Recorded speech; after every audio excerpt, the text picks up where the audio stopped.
village lake horror, the invisible threat that swallowed Father, Jack, Anna, and their little daughter Lily decided to go to their grandfather's house in the village for a vacation to get away from the noise and stress of the city. The village was a quiet and peaceful place surrounded by mountains and greenery. Their grandfather had also given them a very exciting news. A new lake had formed in the village a few months ago as a result of an earthquake. Water from the mountains had accumulated in a valley and formed a small lake. Their grandfather said that the lake was very beautiful and they could go fishing there. Jack and his family were greeted by their grandfather at the door. When they arrived at the village, their grandfather hugged them warmly and invited them into the house. The house was clean and tidy. Their grandfather showed them their rooms and started preparing for dinner. Jack and Anna wanted to help him, but he did not let them. "You rest, I'll handle it," he said. "How about we go to the lake early tomorrow morning?" "What do you say?" Jack and Anna agreed to the offer. Lily was also very excited. "What's in the lake, Dad?" she asked. Jack said, "Fish, honey, maybe frogs," Lily added, "or crocodiles." Jack laughed. "Crocodiles? No. Honey, there are no crocodiles here at dinner." Their grandfather talked about the latest developments in the village. He said that most of the villagers were happy with the lake, but some of them were worried. "Why are they worried, Grandpa?" Anna asked. Their grandfather said, "Some of them think that the lake is unlucky." "How so?" Jack wondered. Their grandfather said, "You know, there is always a gossip in the village. Some of them say that the lake is not natural, that there are things living there." "What kind of things?" Lily asked fearfully. Their grandfather said, "I don't know, honey. Nonsense things. No one has seen them, but everyone is talking," he said.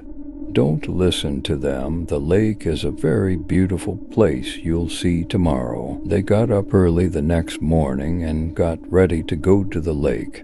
After breakfast, their grandfather gave them the necessary materials for fishing, and they got in the car. The lake was about half an hour away from the village. They watched the scenery of the mountains and forest along the way. They were amazed when they saw the lake. The lake had blue and clear water. There were various trees and flowers around it. Bird sounds were heard. Their grandfather took them to a suitable place on the shore of the lake, and they started fishing. Lily was having fun. She sat next to her father and helped him. Anna also came to her grandfather's side and chatted with him. Jack started to examine the lake. He saw a cave on the other side of the lake.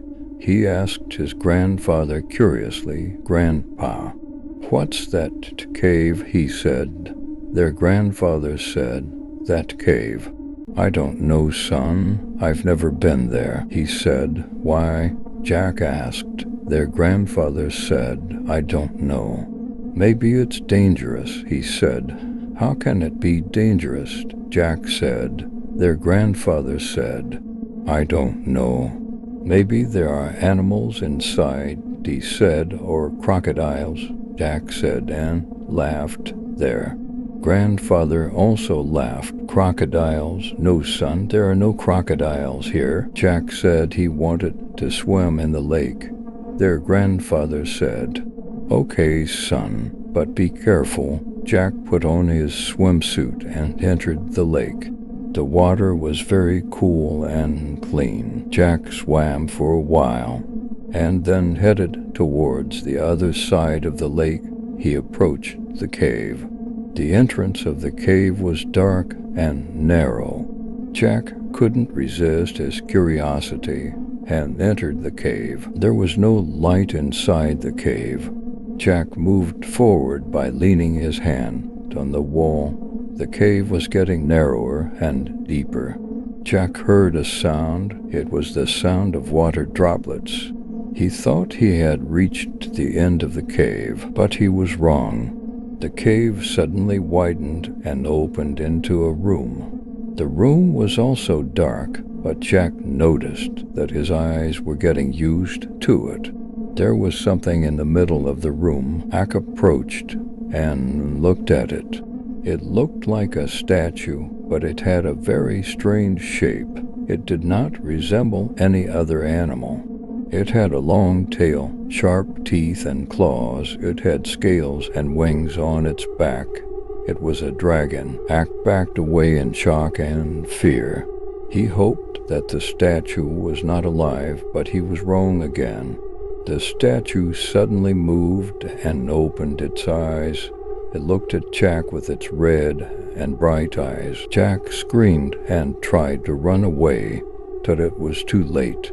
The dragon attacked him and took him in his mouth. Their grandfather, Lily and Anna, who were fishing on the shore of the lake, heard Jack's scream and got worried.